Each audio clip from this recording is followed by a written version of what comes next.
demandes avec tout ton cœur, toute ton âme, surtout si c'est une demande en rapport avec la lumière, l'amour, c'est tout aussi ce qu'on peut dire sur la loi d'attraction. On dit souvent, il y a le fameux livre de secret, la loi d'attraction, puis après il y a des milliards de vidéos, pourquoi la loi d'attraction ne fonctionne pas. Et puis il y a des gens qui t'expliquent très intelligemment, et je les rejoins, c'est qu'entre le fait de demander une bagnole à 40 000 euros et ce que l'univers et la vie a prévu pour toi, c'est peut-être pas la voiture à 40 000 euros que la vie est prévue pour toi, ni ton âme. D'où l'amnésie. Ton âme, avant de s'incarner, elle a probablement, entre guillemets, des objectifs, en tout cas des intentions. Et dans l'intention de ton âme, si c'est pas la voiture à 40 000 euros que tu dois avoir, et que dans ta loi d'attraction, tu mets ta petite photo de ta voiture à 40 000 euros, oui, et puis tu t'imagines dans la gratitude déjà de l'avoir, et puis tu dis, bah, ça marche pas la loi d'attraction. Tout simplement parce que la vie, ton âme, l'univers, trouve que tu n'as pas besoin de voiture à 40 000 euros.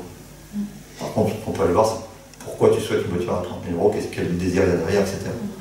Donc, entre l'intention que tu poses et la réponse de l'univers, parfois tu peux t'étonner, justement, tu n'auras pas ta bagnole, mais tu auras peut-être quelque chose de bien plus riche pour ton âme. C'est là où j'adore Neale Donald Walsch, dans ses livres comme dans ses messages quotidiens. Il parle souvent de qu'est-ce qui est bon pour votre âme, qu'est-ce qui va nourrir votre âme, et si vous preniez un peu de temps pour votre âme tous les jours.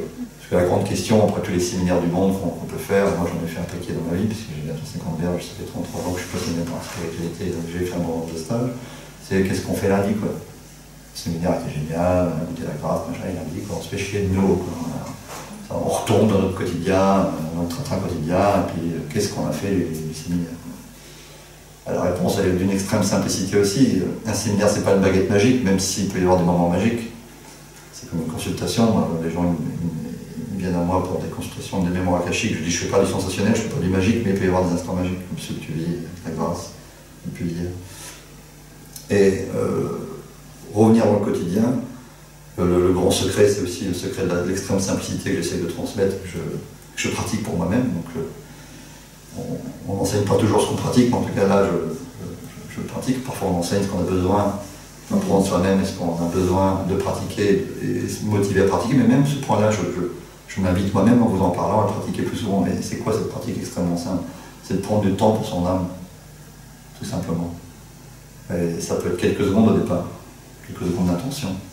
Le matin, le soir, même moi-même, je ne prends pas toujours ce temps-là. Enfin, j'essaye, une discipline d'amour, ouais. Et de prendre quelques secondes pour soi-même le matin, le soir, même dans une journée hyper chiante au bureau ou ailleurs, où on se fait chier, les gens où on s'est fait agresser, c'est de revenir à son âme, de revenir à son cœur, ne serait-ce qu'une seconde.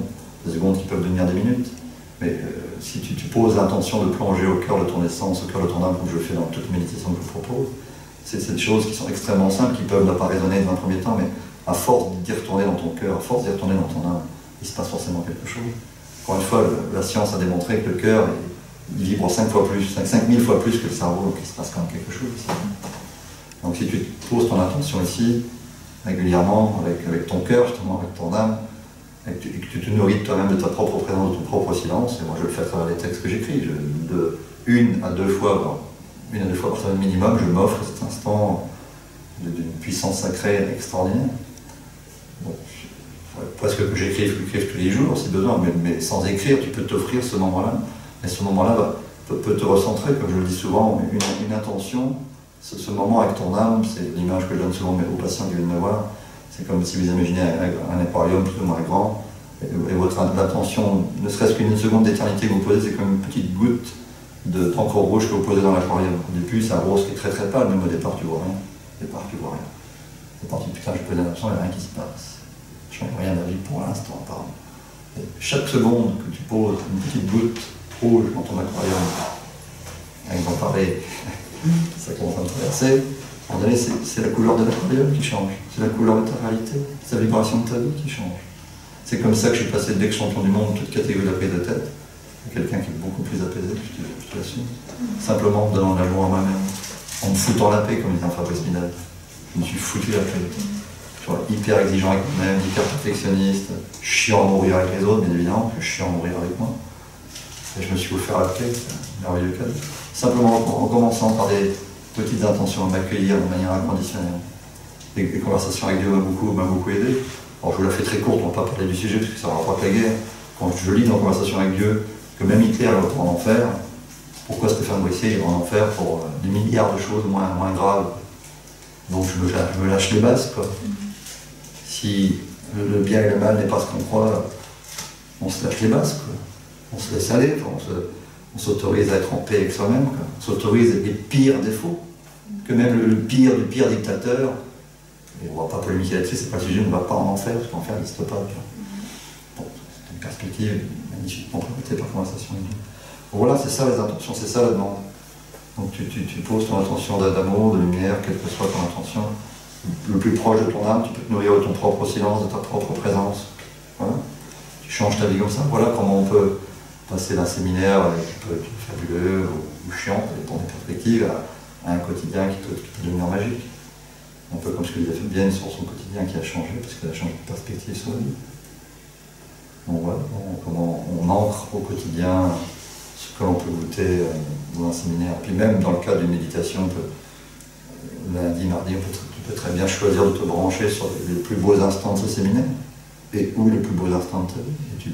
Et tu ramènes le parfum d'éternité, d'infinité, de grâce, instantanément, dès que tu y penses. Tu n'as plus besoin de regardeur de musique, tu n'as plus besoin de discours. Simplement tu l'appelles, tu te relis à ce que tu as vécu le plus beau dans ta vie, tu te relis à l'instant ultime que tu vas vivre juste avant de mourir. Tu peux même te relier à quelque chose d'encore plus merveilleux, parce que le temps n'existe pas vraiment, c'est ça qui est génial. Je dis souvent à mes patients aussi que tu peux te relier à l'instant de la vie après la mort, de la vie après la vie. Quand tu vas faire ce qu'on appelle la fameuse revue du vie qui est connue quand tu vas depuis la perspective de l'âme, des étoiles, de l'absolu, observer, même contempler ta vie, le chef-d'œuvre absolu de ta vie, même dans les moments les plus horribles, même dans les moments où tu n'as rien compris. Tu peux même parfois rester dans la compréhension jusqu'à la fin de ta vie physique, mais de l'autre côté du voile, comme tous les expériences de mort imminente le témoignent, c'est le roi puissance 1 milliard. Donc c'est toi, dans ton âme, dans ton essence, relié à l'essence de tout ce qui est, et c'est au-delà des mots, qui contemple avec un amour infini tout ce que tu as été dans cette vie-là. Et donc on peut choisir de se relier à ce moment-là, parce que ce moment-là, il a déjà eu lieu. Tu l'as déjà vécu par rapport à d'autres vies, en un temps multidimensionnel, mais tu peux déjà te relier à cet instant qui a déjà eu. Tu es déjà en train de t'observer qu'un amour infini, ici et maintenant. Et si tu te relies à cet instant d'éternité qui a déjà lieu,